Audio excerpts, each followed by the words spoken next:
Lance finished cleaning up after his final autopsy of the day. His feet ached, and all he wanted to do was go home, take a hot shower, and fall into bed.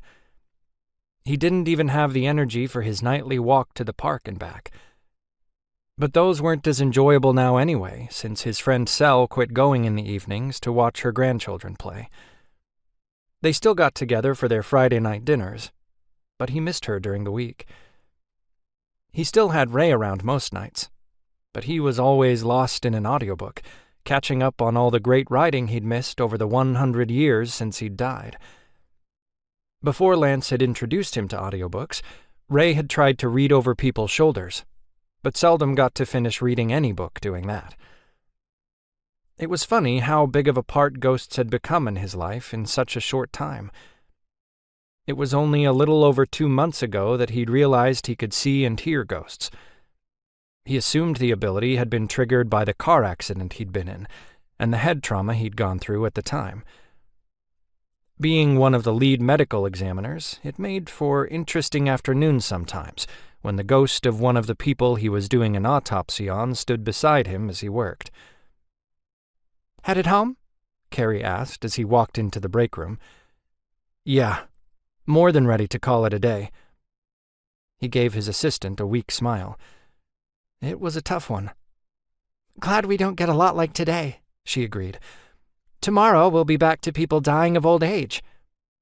"I sure hope so." He'd spent hours on a 10-year-old boy today.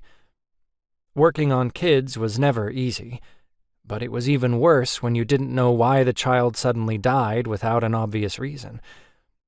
Even harder when he now had to tell the child's family that the child died of an enlarged heart. Sadly, they were seeing a lot of younger people coming through after the same issue. Hell, he was glad he didn't have kids. Losing a child would kill him. "I'm going to go for a long run and try to forget today."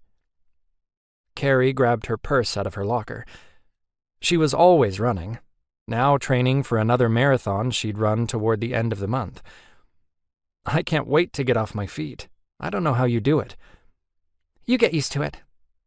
She waved. "See you in the morning." "I'll be here." His voice held no enthusiasm. He turned and followed Carrie out of the building, giving her another wave as he climbed in his car. Being late July in Texas, the car was like an oven. He left the door open as he cranked the air conditioner to get the cool air circulating. Nights like tonight were when it would be nice to have a motorcycle like his boyfriend Angus had. It was still so strange to think of him as a boyfriend, but that's what he was.